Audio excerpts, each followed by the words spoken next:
Welcome to Contemplify, where we seek to kindle the examined life for contemplatives in the world. I'm your host, Paul Swanson. Today, I'm in conversation with Jeffrey Martin. Jeffrey Martin is a musician with a number of albums under his belt. His latest, Thank God We Left the Garden, has been playing on repeat in my house since November of last year. That is not an exaggeration. Martin's music has been turning my soul over with each listen, airing out the space and providing sunlight on unswept corners, melodies and turns of phrase that alter the course of each day. In our conversation, Jeffrey and I talk about his time as a high school English teacher, the mystery of knowing and unknowing in art, the impact of handwritten letters, his beautiful songs, and so much more. As always, you can visit contemplify.com for the show notes on this episode and learn more about Jeffrey at jeffreymartinmusic.com. Now join me in raising a glass to my guest today, Jeffrey Martin. I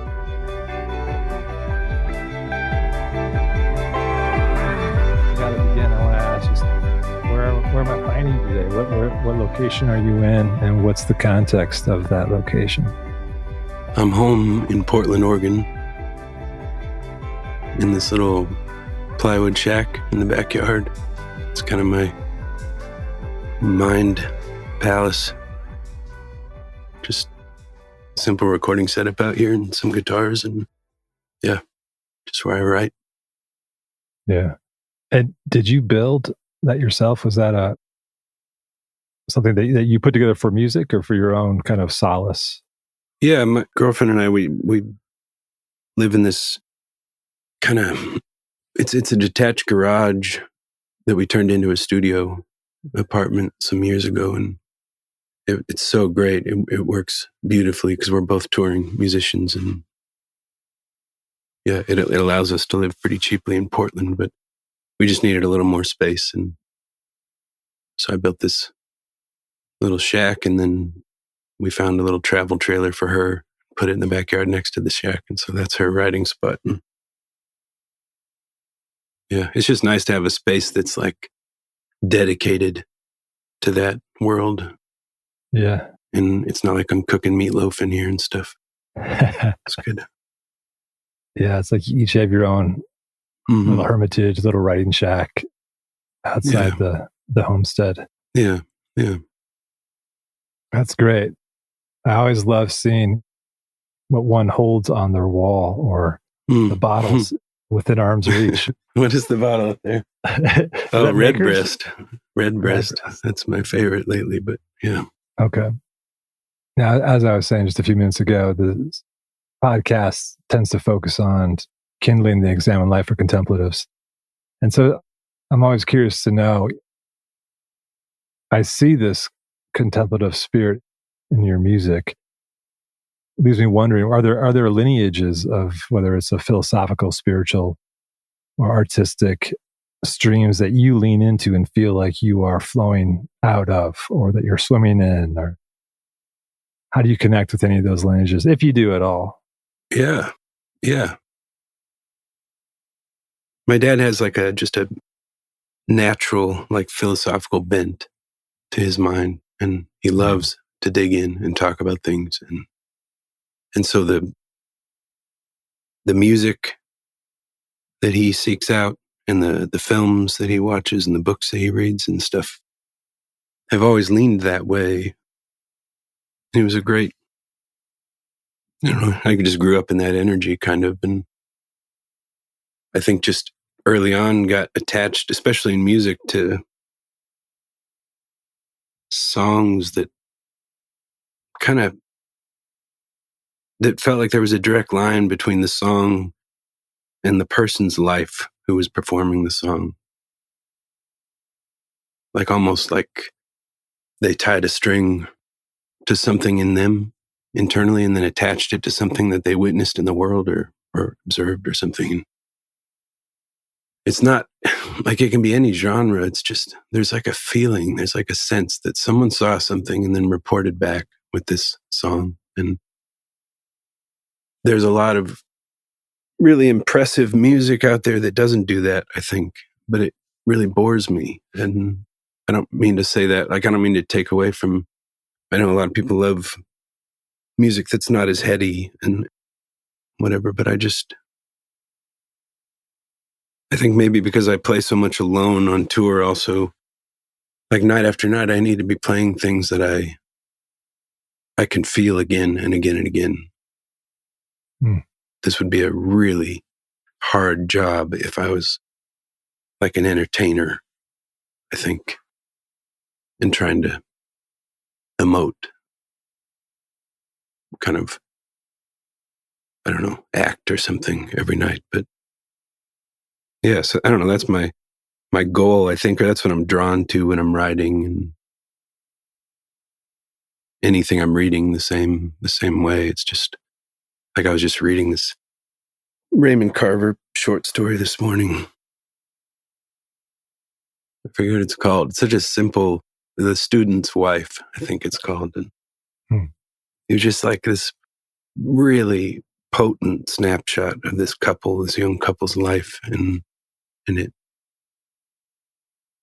just, the whole time I was reading it, I was like, man, like he lived this in a million different ways and found a way to put it into a 4-page story. And I just really like that feeling. Yeah. That certainly resonates for me. And not to embarrass you or to lay anything on thick, but that is how I've lived with your music, and particularly your latest album. Well, that's good. That's really good to hear. Yeah, that's great. These past 5 months, I've spent so much time with your music.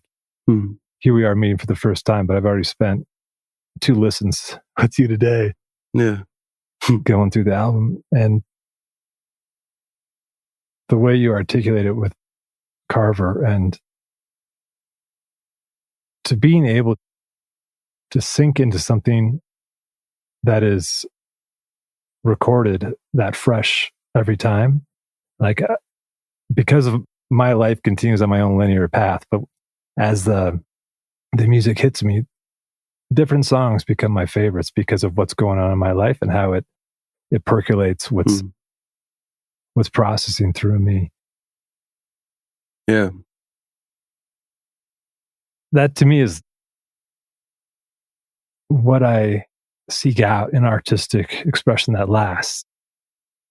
I hear you, and there's so many things out in the world that I don't want to take from anyone else getting joy out of them. And that's wonderful. But there's a particular strand of art that moves me deeply. And when I find it, I want to tell everyone about it, but also just tend to it and stoke it and respect the integrity that goes into that. What had to be lived, what had to be processed to be able to offer that back to the world. Yeah. I think my favorite art, like in the broadest sense of the word, just my favorite art to encounter is the kind that I simultaneously have the feeling of, like, I want to tell everybody about this. And at the same time, I feel like I need to be very careful with who I tell about this. Yes. Like, it's very precious, and I don't want to experience offering it to somebody who doesn't know how to hold it and then feel the sadness in that moment. Yeah. No, that's so true. That's so true. I was talking to a friend about David James Duncan's book, Sun House, because I'm such a fan of this book. And he made the great point of, you can't tell everyone about this book because not everyone will receive it in the way that it's being offered. And not everyone's ready for it. And that's not putting anybody down. It's just there's a certain set of kind of open-hearted conditions to be able to persevere through the beauty and depth of it. Yeah. And I think that there's an integrity to that, like you were saying, of like, you don't want it to be extinguished by overpopulation. Right. Yeah. I wonder, I'd love to Like it'd be so strange to be an author, I think, and to put out a handful of books in your career would be a really good career. But each one, like I think about it with songs all the time, but I put out many more songs than books I would write if I was an author. But there's that old, everyone says, like, once you release something into the world, it's not yours anymore and whatever. Mm. I think that's kind of true. I think it's kind of bullshit also. And it's true in the sense that people can interpret it how they want and they can attach whatever of their own life to it. But sometimes it shows people will have very specific questions about songs or lines in songs, or they'll have comments about their interpretations of songs. And I never feel bad about telling them that they're wrong. I don't want to just say, like, that's nice that you interpreted it that way. Because to me, it's like attached to something very real and visceral in myself. And I had a strange, on a tour a little while ago, this guy came to a show and he wanted to propose to his girlfriend at the show, which was strange already to me because I didn't imagine my music being the best music to pop the question to, but they were big fans, and he asked me to play this one song called "Sad Blue Eyes" specifically, and he wanted to propose after that song, and I was just so thrown by it. And like, man, I'm so flattered that you want to do that and whatever, but I just want you to know that that song to me is a song about someone who thinks they've found love, but it's not. It's like the opposite of love. They found this like codependent thing that resembles love, but it's really going to just hurt in the end. And I don't know why you would want to propose at the end of that song. And yeah, he was just like quiet, and then he just said like, "Oh yeah, but it doesn't. That's not what it means to us." So, and he just like, it didn't shake him, and he didn't end up proposing. He just, I don't know what happened, but it was a good. Like, I thought about it for days after that because there is something in me that wants to I really wanted to grab him by the shirt collar and be like, no, this is what the song's about. And you need to listen harder. but then I don't know, the more I thought about it, I think that's kind of beautiful what he found in the song and maybe what his girlfriend found in the song and all the times that they listened to the song together and heard it in this specific way. And yeah, who am I to take that from him? But it is bullshit. But it is bullshit. I appreciate hearing that because I think as listeners, right, or participants of receivers of art in any way, we come with our own interpretations. And you don't want to overplay that hand of it's only the interpreter's right. The artist also has, I think, more than a right to be able to say, well, here's where this is coming from. Here's how it means to me. And you're wrong. I think part of my thinking or frustration, if there is any really about that, is that I wish that we lived in a moment where it was okay to be more critical of art, of all kinds of art, and not have it mean that I'm making some big statement about everything.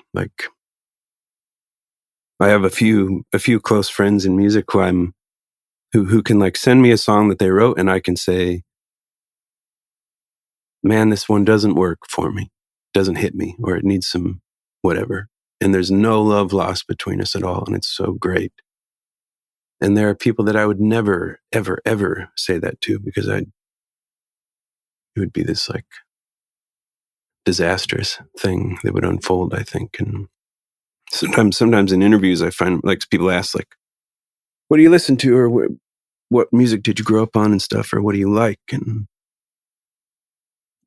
I feel this tension in me because I'm afraid I'm going to say something that would make someone unhappy. well, I don't like so-and-so, or I don't whatever. And I wish that there was more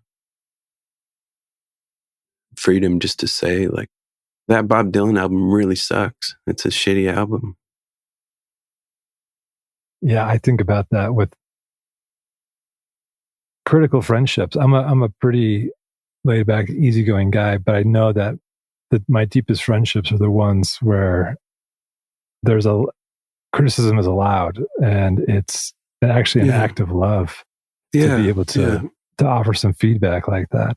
Yeah. And I do the same thing when I'm writing something, and if I get edits back, I'm not like, how dare you? How dare my draft not meet your expectations perfectly? Like that level of care that can be contributed through the feedback loop is incredibly generous, because we all have those feelings, right? Of being like, oh man, I don't want to disappoint this person. I want them to know I like their work. Right. But to be able to share just outright, I mean, I can only imagine what a gift that is as a songwriter, to have that kind of no bullshit zone of songs reaching the filter of people whose opinions really matter to you. Yeah. It's really great. I had a professor once when I was in school. I was earning a teaching degree, and he gave me this great advice that when he used to teach high school, and he said that he would write at the top of every paper that he graded, every essay, every story, whatever, like, especially if it was a really low grade or a really high grade, he would say that, just a reminder, this is like, whatever grade you got on this assignment has nothing to do with who you are as a person to me. And he would like tell his students that wrote really well, I don't think you're a better person because you write really well. And tell his students that needed a lot of work in writing, like, I don't think any less of you as a person because your writing needs a lot of work. And it was I taught for a few years in high school level, and it was such a I used that more than anything, I think. And it was just so disarming, especially for young people that are like really seeking validation in those ways. And like, it just made this like really free space where we could talk honestly about stuff. Yeah. That's beautiful. I can only imagine the ripple effect of that for students. And my daughter is 9 years old, and just last week, there's like the state testing that happens in schools, and like our only message to her was like, we don't care. Like, this doesn't matter. This is something that we do it's one of the clinical aspects of our education system. What we care is that we want you just to fall in love with learning. We want you to explore and be curious. And it was pretty sweet because her teacher had parents invited them to write notes, because some kids get really anxious during this time, as I'm sure you know. Yeah, absolutely. To just be able to say that same thing. So I love that coming from a parent aspect, but to come from a teacher, it's got to land even deeper, because we put so much of that on the teacher's plate. When we know all the things that go along with state testing. Yeah, it's a stressful jungle. Yeah. How long did you teach for?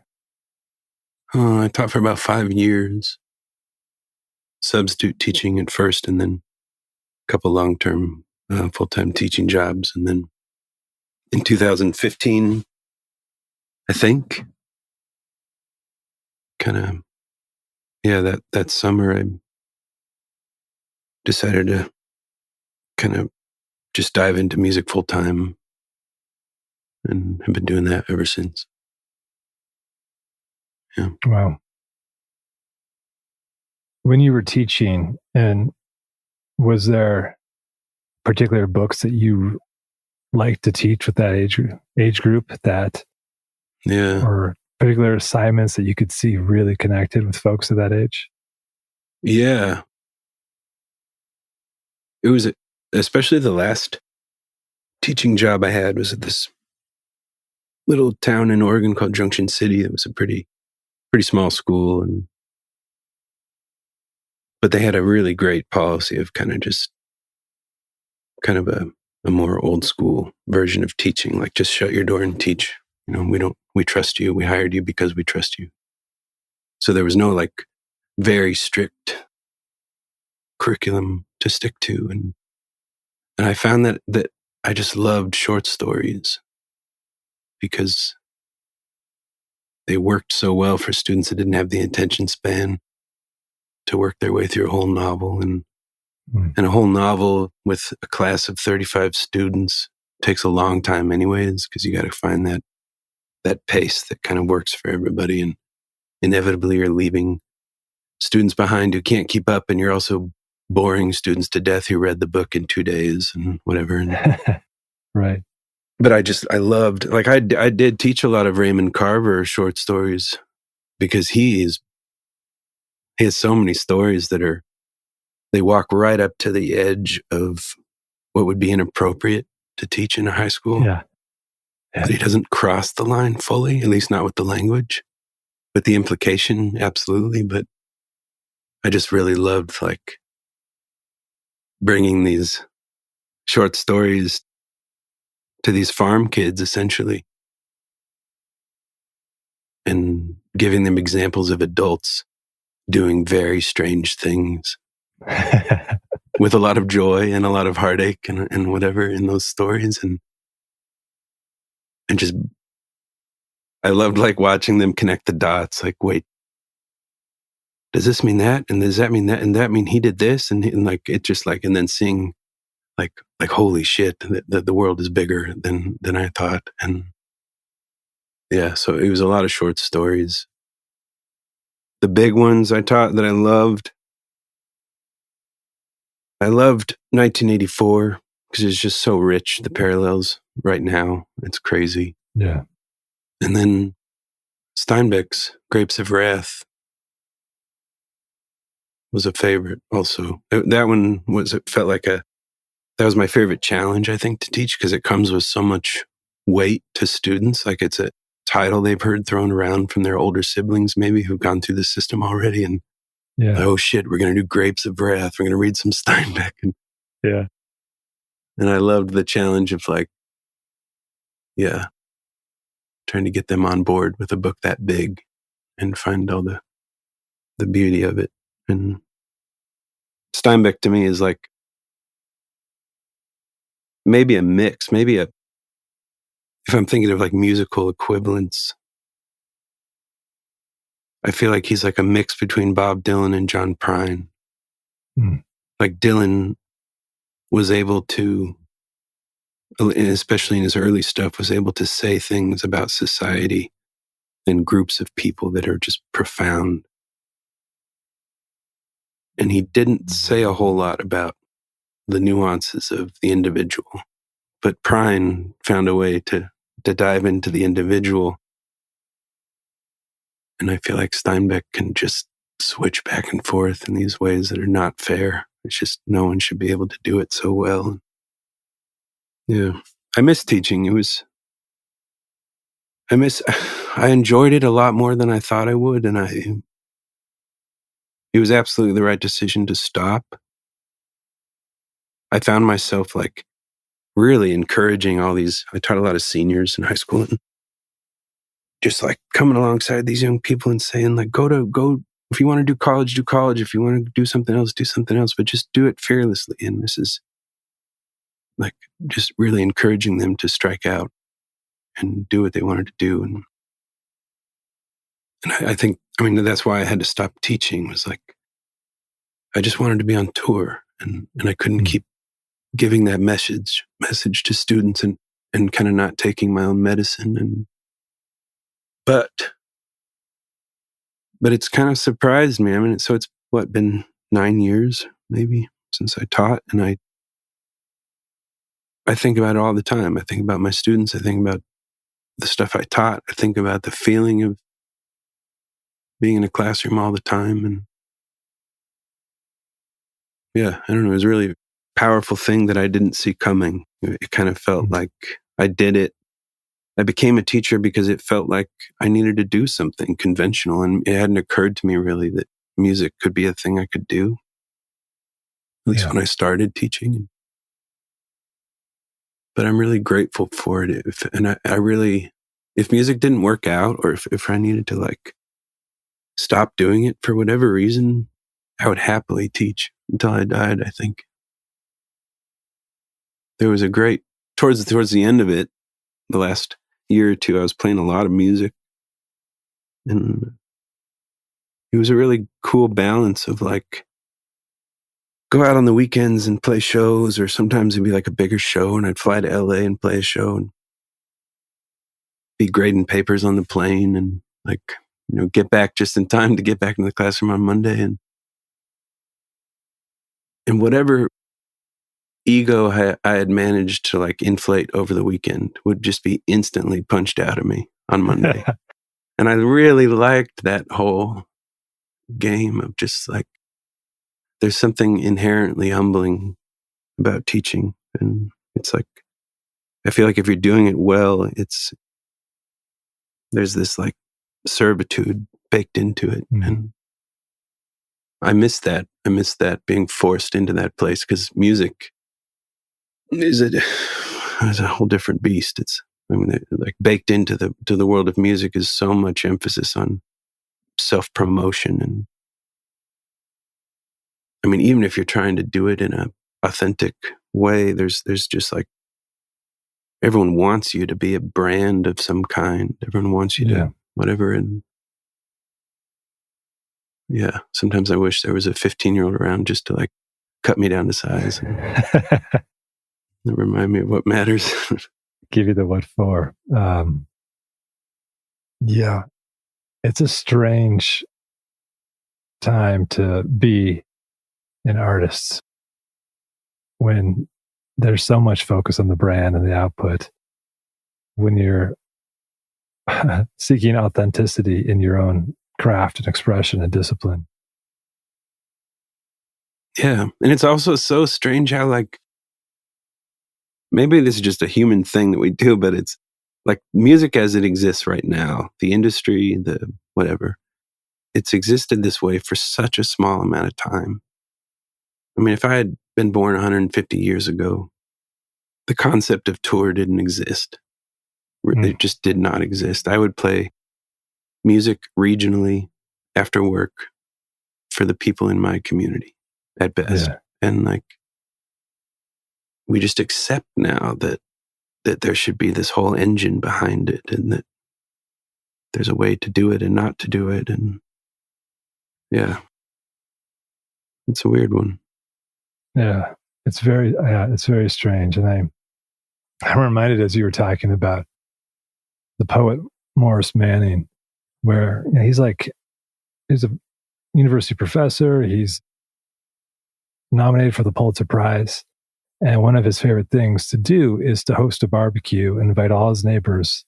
And every person brings one poem and that they read and listen to, because it's a poem that matters deeply to each person.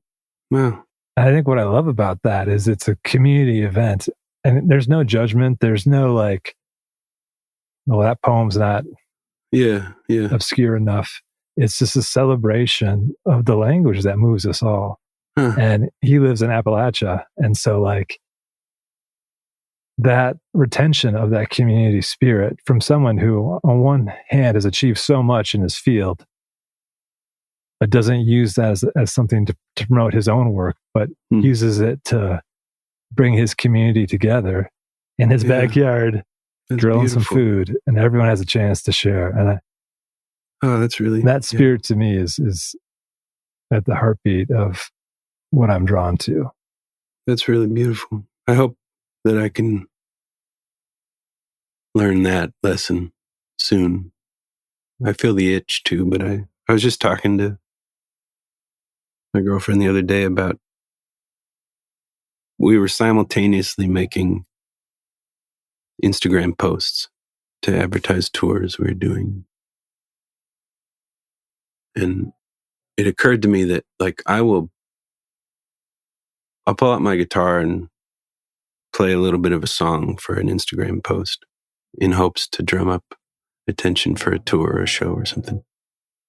And I'll feel fine about blasting it out into the world that way, but I've never once invited my neighbors around me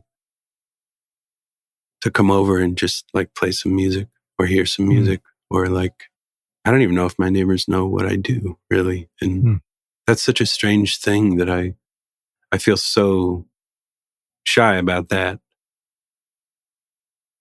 but not about putting it out to the world on the internet. I know there's a lot less accountability from the Instagram side of things, but yeah, it certainly doesn't feel real as a barbecue. Yeah. Well, that makes sense to me. And there's the reality of your album and your music. And I keep referring back to your latest album, Thank God We Left the Garden, because that's the one that I feel like took the legs out from under me and brought me back down to the ground of just, it is the spirit of that community barbecue. It is evocative of that. And my, gosh, there's so many directions that we could go that I would love to ask you about. Oh yeah, ask away. I haven't actually gotten a chance to talk to somebody about the album in this way. I would like you'd be the first. Yeah, I'd love anything. There was a question that came up when you talk about Steinbeck that I'm going to ask first because I'm curious. You know, there's this great little tour video of you and Willie T. Taylor, and he calls you Steinbeck-like as if Steinbeck were a songwriter. Really? He mentioned he puts you and Steinbeck in the same. That's funny. Together, and I thought it was a very apt description of the way that you can bring story to song, but also the very particular way in which a character in a song or your own expression invites a listener in to a way that it's a portal to a much more universal experience, even though the particulars are so precise. How does that hear to know that Willie talks about you in that way? Well, that's really kind of him to say. I didn't know he said that. It's really encouraging to hear, especially about this new record, because when I listen to older songs of mine or play older songs of mine, I hear them differently now after this new record. I hear them precise, or maybe not precise, but confined, I guess, to a space that I wish they weren't confined to. Maybe because without knowing it, I leaned too heavily on some imagery or tropes that were like that occupied space for too long, I think, in songs or in writing. And so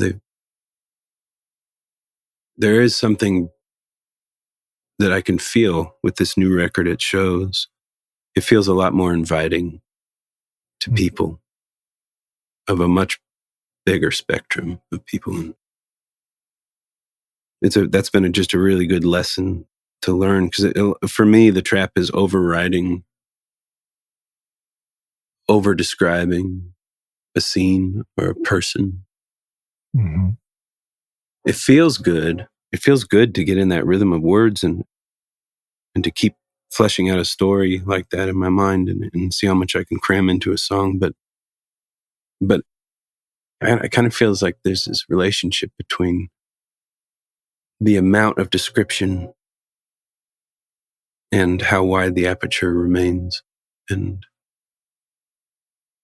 so I felt really like there was a lot of power in these newer songs and in offering one image that maybe is less defined, but just letting it be there. There's a song I struggled with, actually, is a song called Red Station Wagon. And I felt like this, the beginning of the song, the first line is, "I can still see that red station wagon on the street by your house." And there's never any explanation in the song of what the red station wagon is or whatever. And to me, it makes perfect sense in terms of setting a scene and a time. That first verse is like, "See the red station wagon," and then we used to walk to rent movies. And I don't see many red station wagons anymore. And I haven't walked to rent a movie in 20 years. Right. But it was like those two things put me squarely in the 90s. Yeah. And it felt risky, I guess, at first to me to write it that way and leave it alone. But it's just been a really good lesson now to hear that, like, nobody once has asked me, like, what the hell's up with the red station wagon? Like, people can grab it just the same as I can grab it. Yeah. It's so great to hear that, because some songs are like instruction manuals where folks will tell you, well, here's step one, here's everything about, like, too much information is given, so it feels like you know where this is going to land. And Yeah, exactly. Yeah. the sense of discovery in Red Station Wagon, of the journey of the character goes through, the scene being set where it's set by those opening lines, and then the existential wrestling with the makeup of a person, and the theological questions that lie in there, I guess, lie in many ways, and how to take that and the questions that are asked. It allows enough mystery for the song to continue to just rattle in the case. I have to skip that song sometimes because it has such a knockout to it. Yeah. And that to me is a gift of a great song, is when sometimes a song contains so much life in it that I'm not always ready to. I want to respect the song enough to not listen to it at times. Yeah, I'm not always ready to sing it. Today I was thinking, when I was driving home, about, I had to go through the track list today because I love that it's a complete album, right? When I'm listening to the album and really listening to it, I don't skip a song because I'm listening to the album. And in that process, I realized I don't know the titles to all the songs because I listened to it as a whole. And I was curious to hear your thoughts on, as you were putting this album together, how much in mind do you have this cohesive project as a whole as you're working on particular songs? Is it something that's a forethought or an afterthought or something in between? It's something in between, for sure. It's something that, it's like an itch that I've learned to recognize. And it starts in me before any writing has occurred.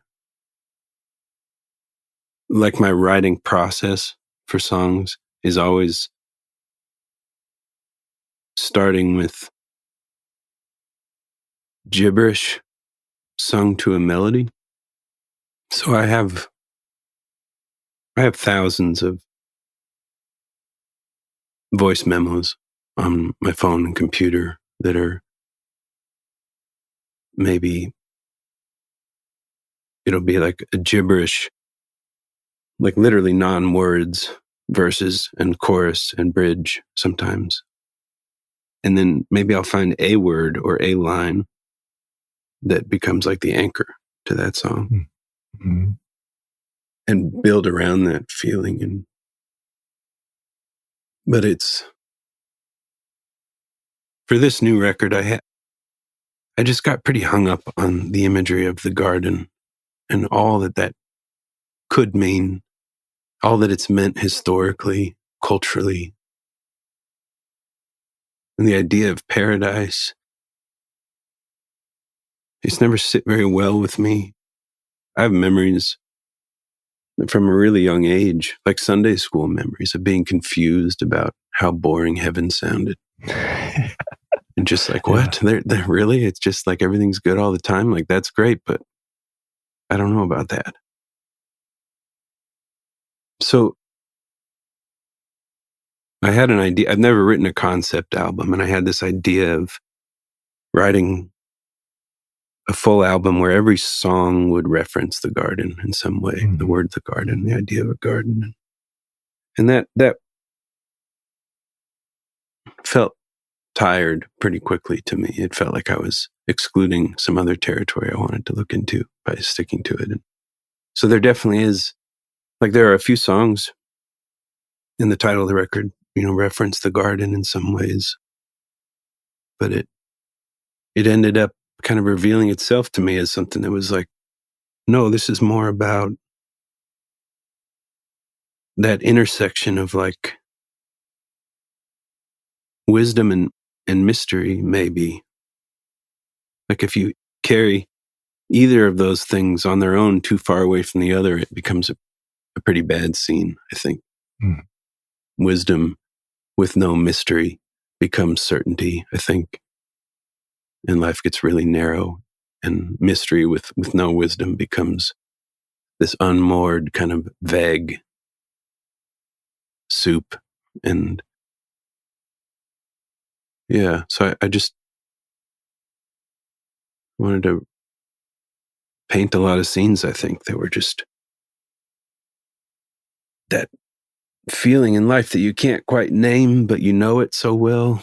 It feels very clear, but you don't know how to name it. You just you can just see it and feel it. And it's really hard to even tell it about to someone afterwards. And that's like the pulse that ended up being through the record for me, at least. And then once I discovered that pulse, there's a few songs I cut from the record in the recording process because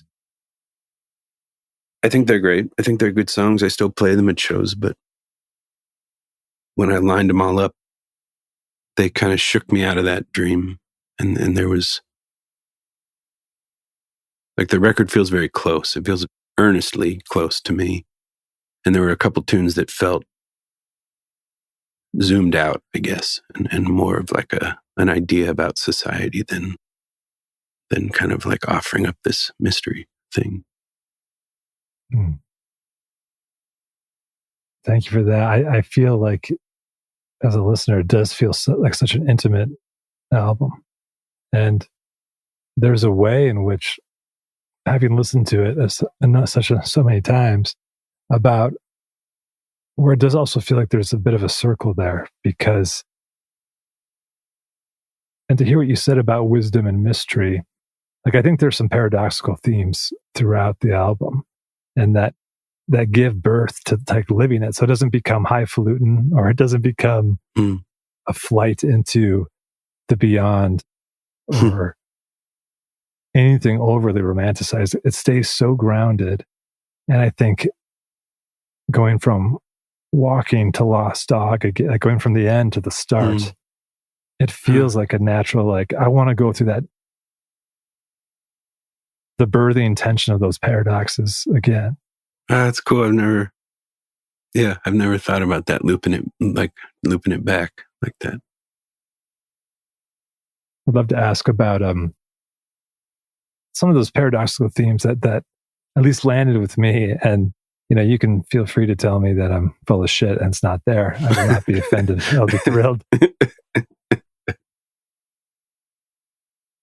There's this sense of knowing and unknowing, and that they go hand in hand. And I feel like as it moved through some of the songs, like, I'm thinking about the line from The Quiet Man, where you write, "And time was a mystic with a briefcase in his hand. You can pay to look inside it, but you can't afford to understand." Yeah.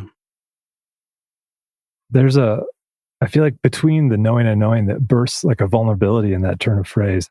How does that line speak to you in that sense of this tension of knowing and unknowing? If it does, again. Yeah, no, it does. I mean, you hit it on the head. I think there's a lot of angst in me right now about this moment that we're in culturally and technologically and scientifically, where we are understanding things in a way that's like shocking. It's like awe-inspiring to the level of understanding we have of some things. And that's, on the one hand, very exciting to me. On the other hand, I think it has this like sneaky way of making us drunk on our own understanding. And sooner or later, and usually sooner than later, the machines and the powers in the world, and especially in this capitalist machine, they take note and they run with things, and we find ways to make money and increase power. And maybe what started as like a pure, like a compulsion in the mind of some mathematician or a scientist or whatever, really quickly grows beyond that and becomes these conclusive statements about life and about consciousness and about understanding of history and where we're going and whatever. And so I feel like that tension between looking and understanding, observing and understanding will always be there. You can always pay to look inside the briefcase, and a lot of people do.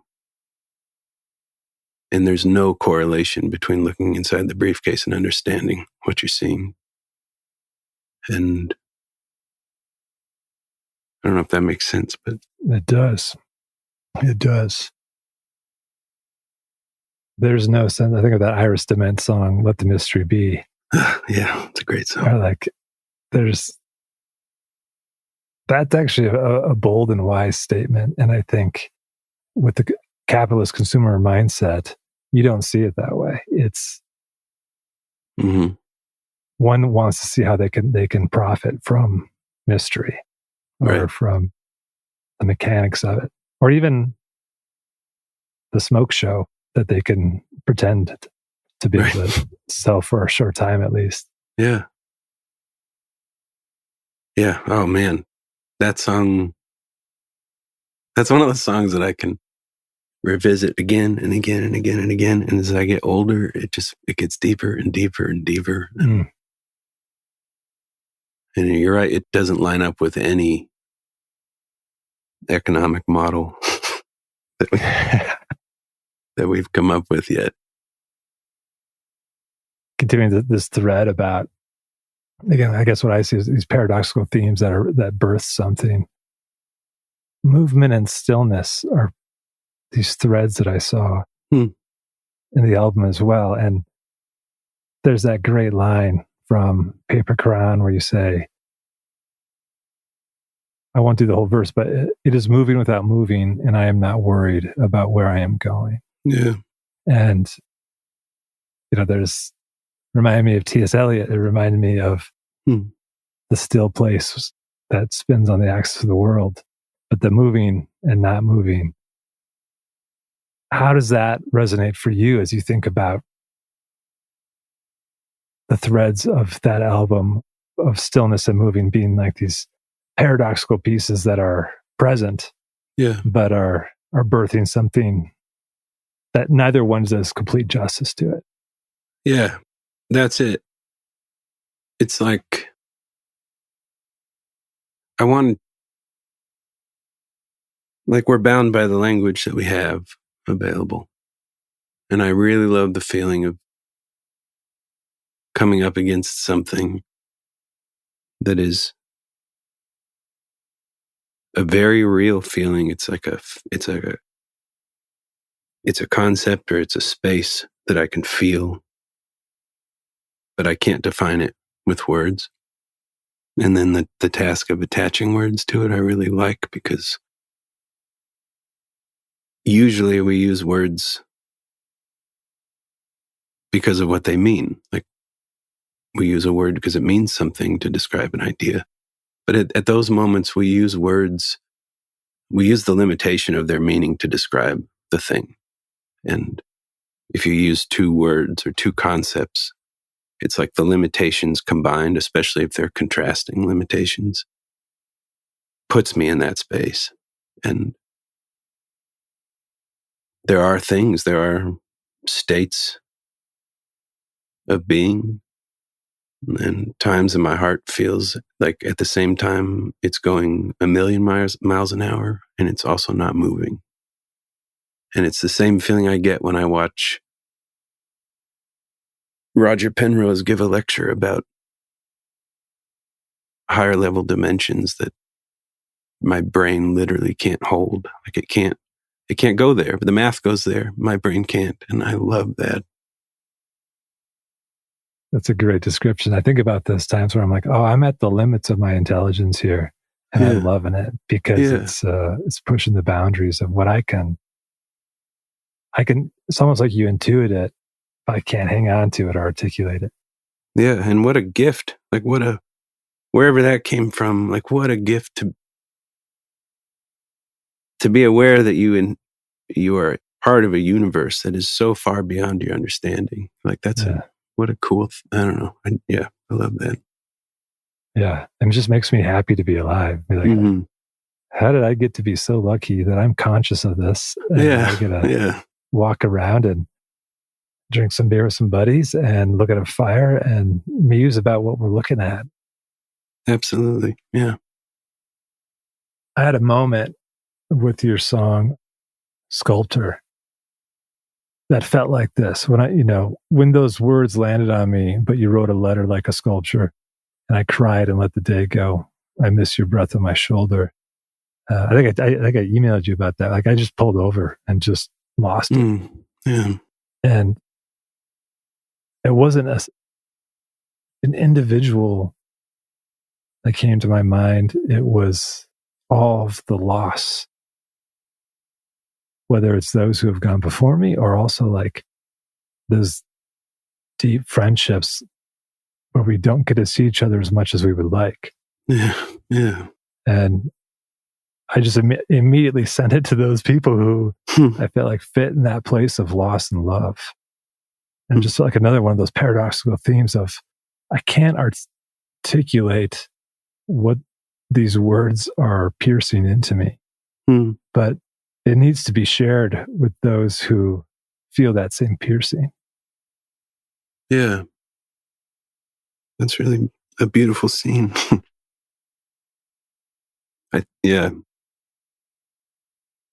There's like a repeating pattern in my life, and I don't know how to shake it, and I don't know if I should shake it really, but it's the pattern of like,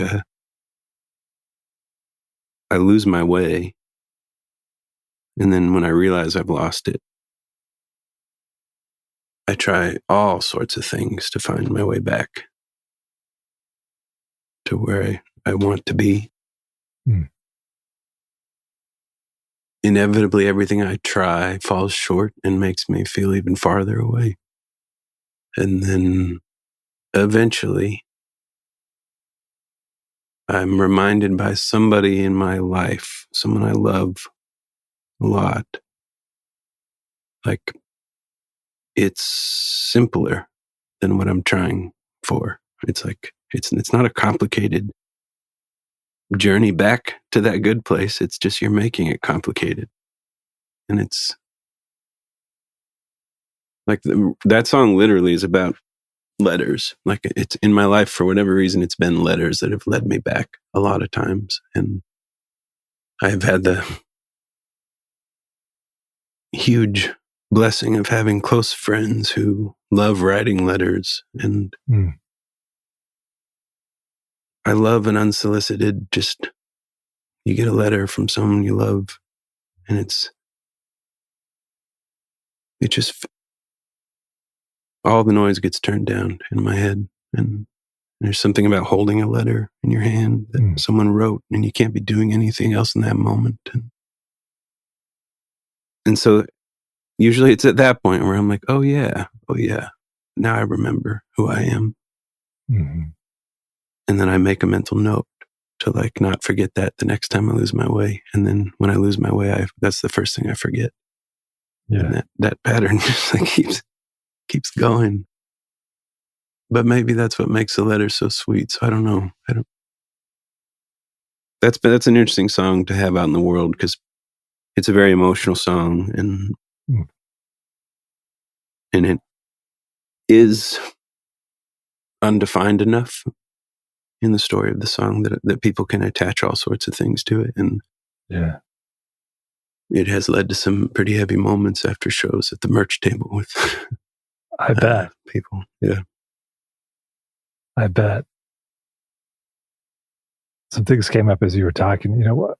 A good friend of mine always talks about how the book in the Hebrew Bible, the Song of Songs, is all about love lost and found, love found and lost, lost and found, and how it became like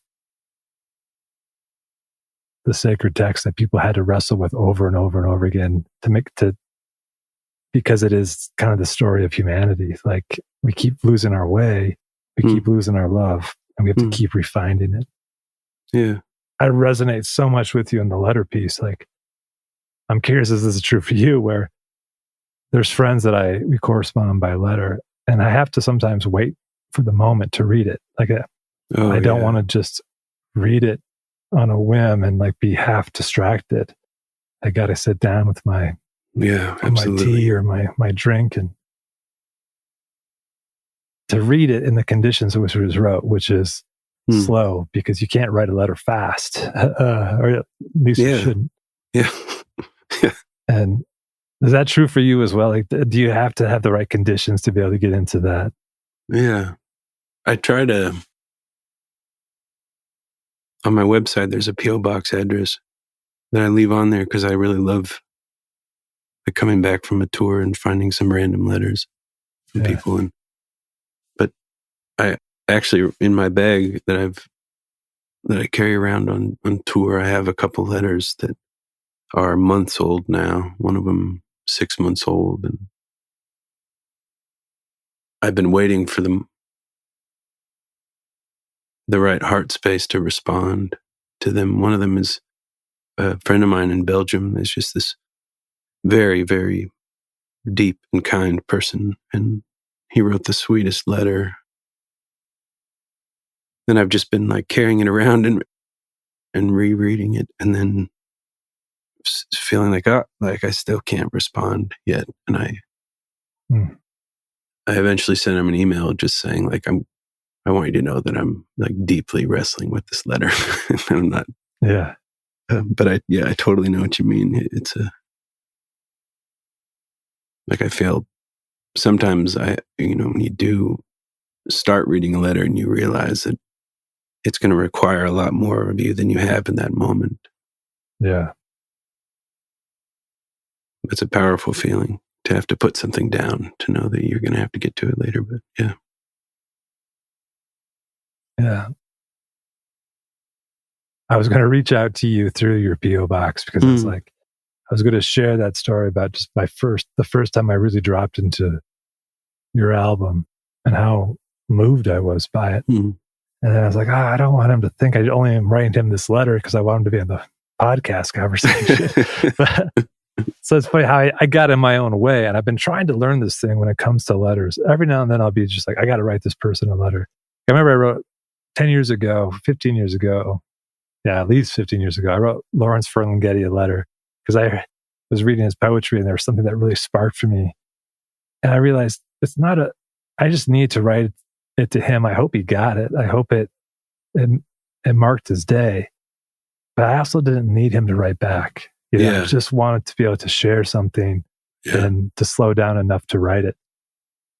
Yeah, absolutely. The paper. Yeah. There are so many stories of authors who had really meaningful correspondences throughout their lives with other writers. And, some of them have published their correspondences and stuff. And it's like my favorite writing practice.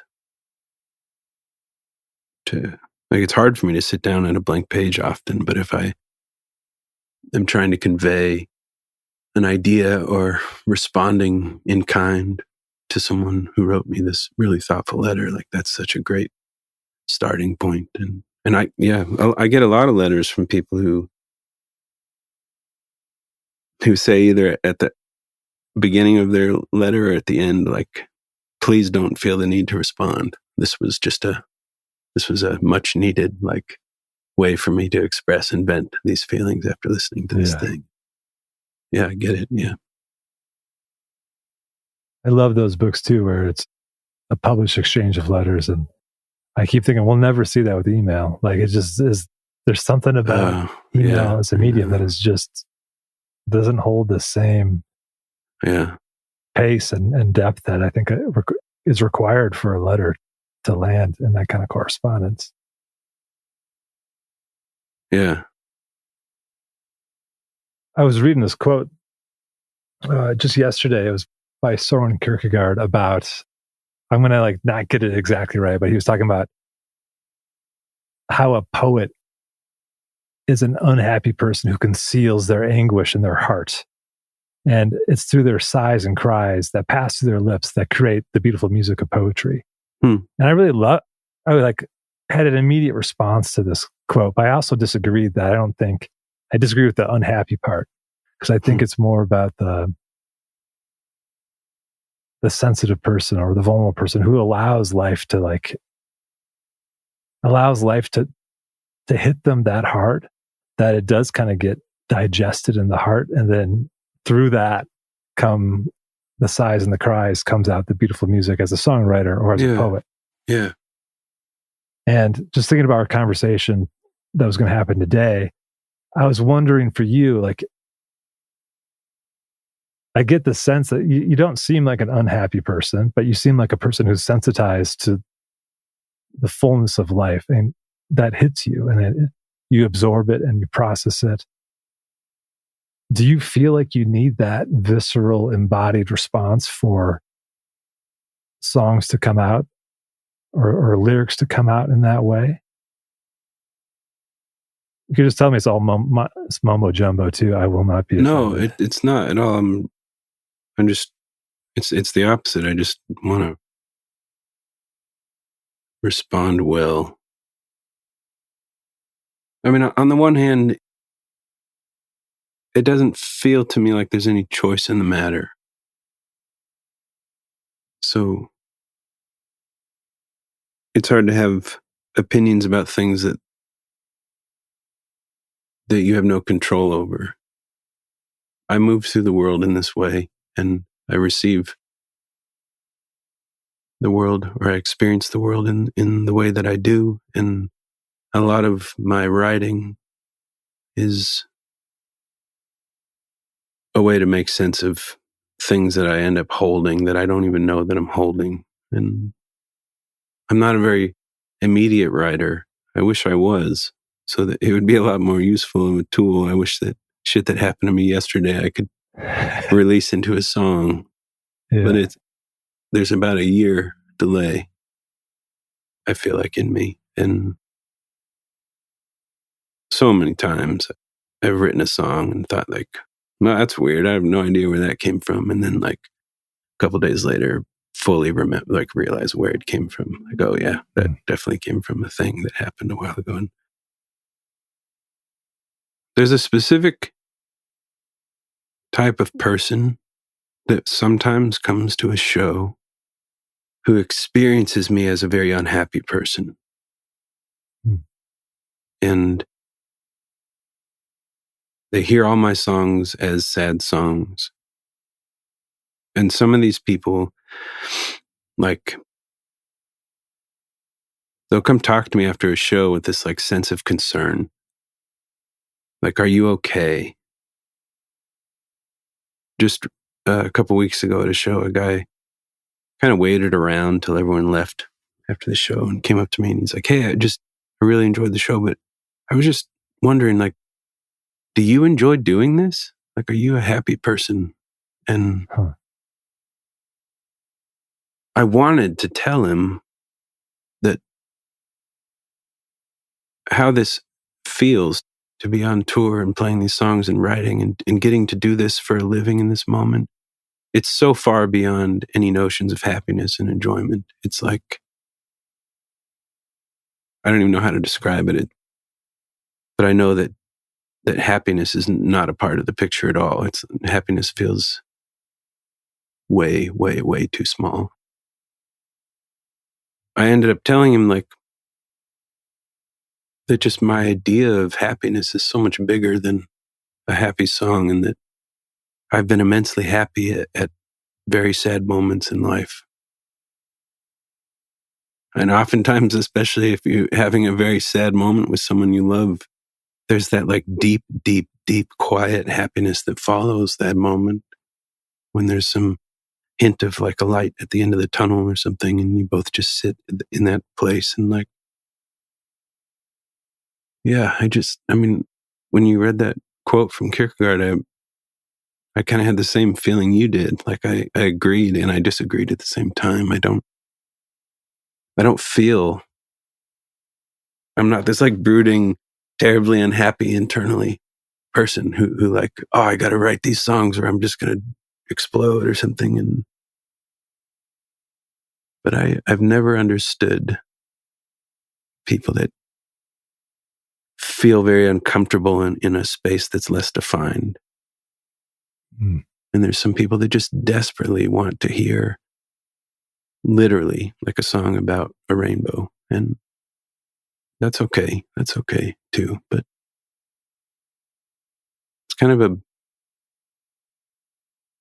there are unhappy moments and there are happy moments. And then there's this bigger thing that transcends all those moments. And that bigger thing is like,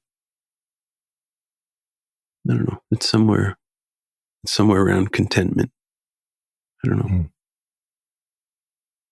I feel very content right now to be chasing this thing. And I've done a lot of like, some of my best friends are totally non-musical, totally non like in this world at all. And before I was a teacher, I used to build houses and things and did construction for a long time. And I love those people in my life because sometimes I feel like if all you do is think about the art that you're making and all you surround yourself with is people that are trying to inhabit the same like ethereal space all the time, and you can like forget that like what it feels to just like hang a piece of drywall. And I don't know why that came to mind. It just feels like right now I just feel so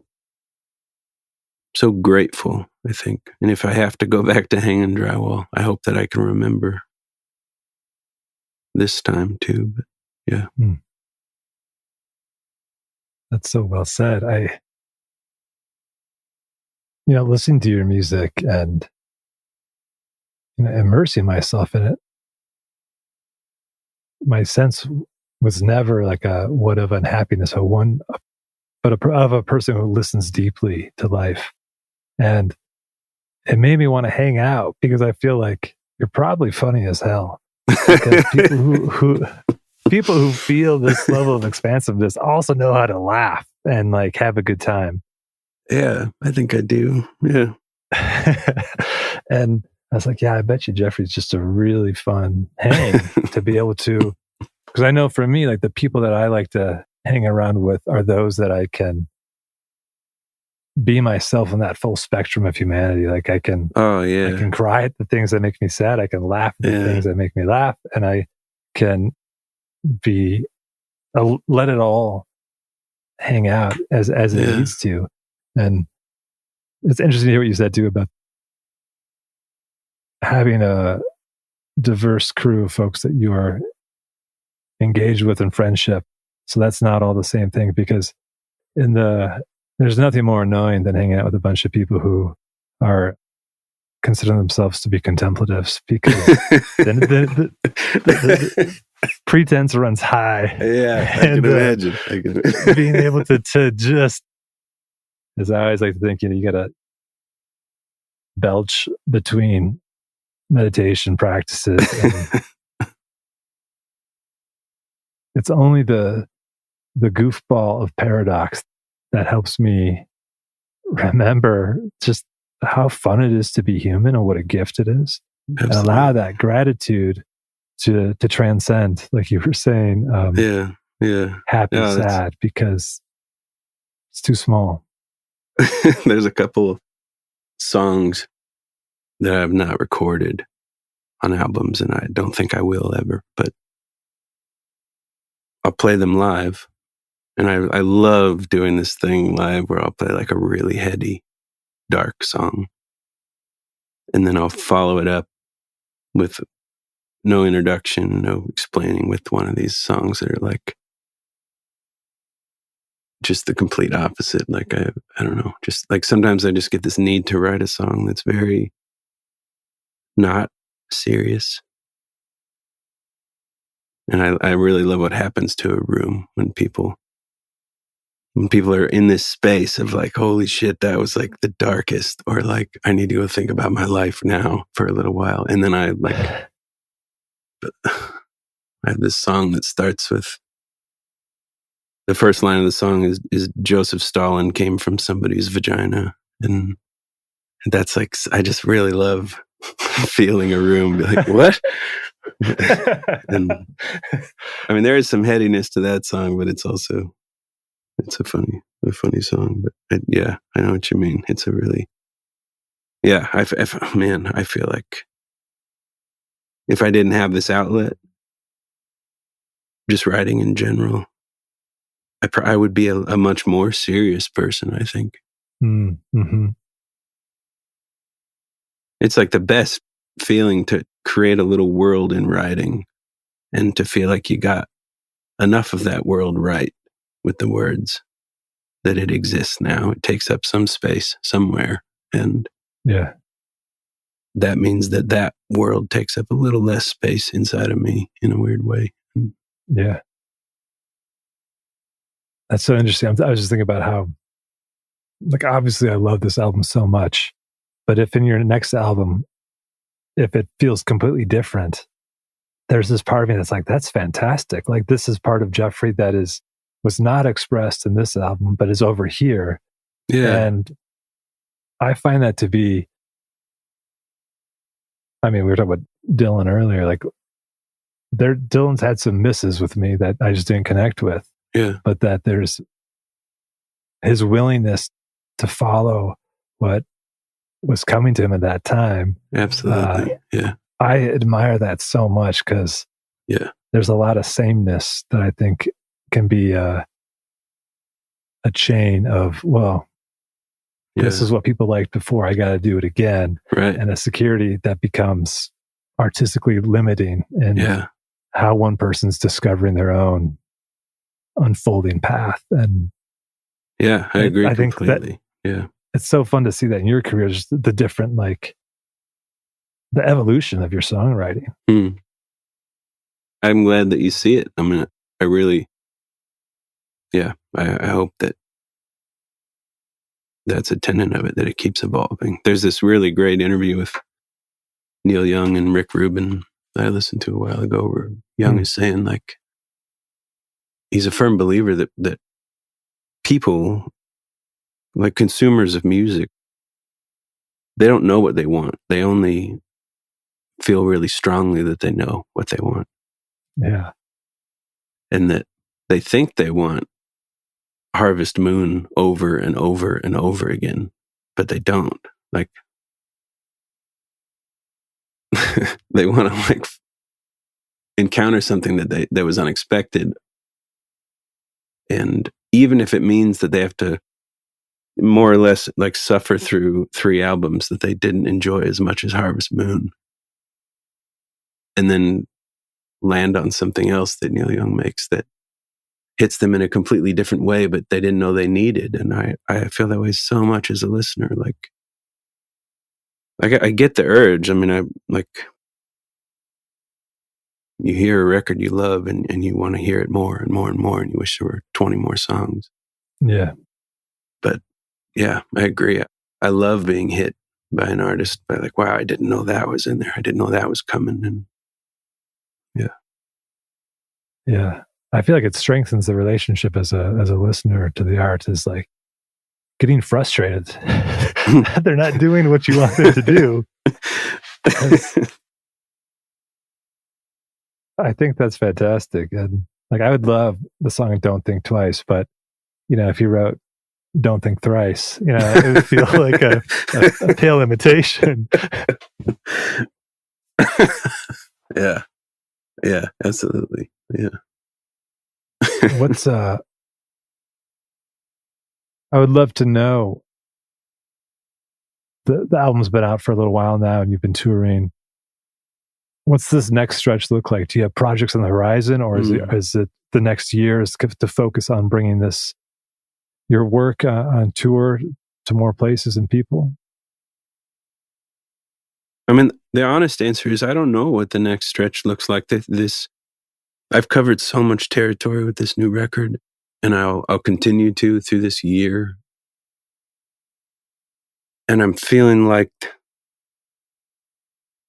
the fall, winter of this year is going to be some much needed, like, home time to process some of all this. And it's been a very encouraging year in terms of like growth and people coming to shows and getting to new territory and stuff, and things are going well. But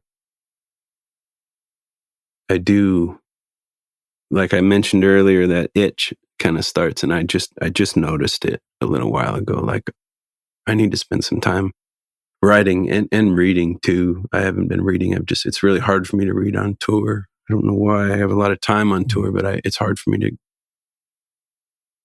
get into that headspace. But I think there's going to be a lot of writing this winter, and I've never made a band record. And I don't mean like some like blown out, overproduced band record. But I would love to sit in a room in a studio with 2 or 3 other musicians and make a record that way. And I'm not sure what shape that'll take, but that's where I'm leaning right now. And with that, I feel myself like pulling back a little bit. Like in the songs that I'm working on right now, the newer songs, I'm keeping a little bit of a band sound in mind and realizing that I can leave a lot more space lyrically in the songs. But I'm enjoying the challenge of like trying to say what I want to say with even fewer words, and not at all compromising the lyrics to make some like dance album or something. But like, that's the newest challenge. Yeah. Well, I'm along for the ride. I cannot wait to see where the muse takes you next. I hope you get down to New Mexico. Me too. Where are you in New Mexico? I'm in Albuquerque. Okay. Yeah. But yeah, you get anywhere in New Mexico, I'll try to be there. Okay. Sounds good. Any friend who's seen you play, I get immediate texts from them saying how much they enjoyed the show. And so I'm just grateful for the art you create and how you do it, because it deeply resonates with me. And I think that authenticity, even through all the different pipelines of connection, it radiates through. And I think that matters. So thank you for what you're doing. Deep appreciation.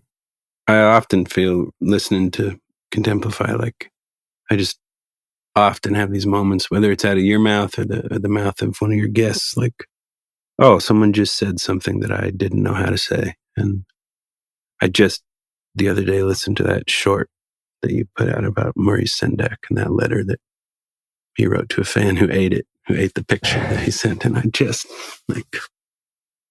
I really love stuff like that. That was 5 minutes long, that little short, and it kept me thinking all day long. Yeah. So thank you. Thanks for having me. It's my pleasure. And I have 1,000 more questions, so I would love to do this again someday. I'm totally down. Yeah, let's do it. We have all these themes that we didn't even explore that are outside of music. That, however they happen, I'll look forward to it. But I do want to close. I always love to close with a question of embodiment. Of if you were going to pair our conversation with a drink, Jeffrey, what would be your drink of choice and why? I just got this really nice bottle of tequila, and I've never been a tequila drinker, or when I was. It wasn't out of any sense of appreciation of tequila. And just recently, I've loved whiskey for a long time and scotch, but just with this new bottle, I've started sipping on tequila, and it's it feels to me like opening a door that was just sitting there the whole time, and I didn't know that it was there. And that's what comes to mind. This conversation feels the same way. Like discovering your podcast and everything, it just feels like finding a good tequila and beginning that journey. I love it. I hope we can sip tequila someday soon. I would love to. It'd be a joy.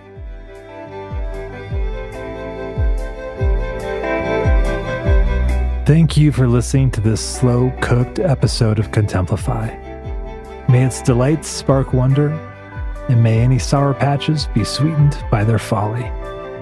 Head over to contemplify.com to find the show notes for this episode, sign up for the monthly Contemplify non-required reading list, and also the weekly contemplative practice, Lo-Fi and Hushed. If you are enjoying Contemplify, rate and review it on your podcast player. The internet tells me this helps spread the contemplative cheer. The theme song for Contemplify is called Langside by Charles Enns and Darren Hovius. Fellas, thanks as always. And of course, I am looking forward to bringing you more musings and more conversations with contemplatives kindling the examined life in the world. Until then, be well.